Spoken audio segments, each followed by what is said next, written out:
இயேசுவின் அன்பு இதயங்களுக்கு காலை வணக்கம். இந்த நாள் உங்களுக்கு ஆசீர்வாதமாக அமைய வாழ்த்துக்கள்.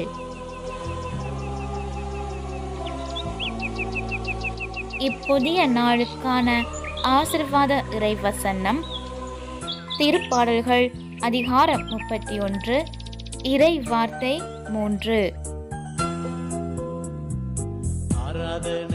என் கற்பாரையும் கோட்டையும் நீரே, உமது பெயரின் பொருட்டு எனக்கு வழிகாட்டி என்னை நடத்தியருளும்.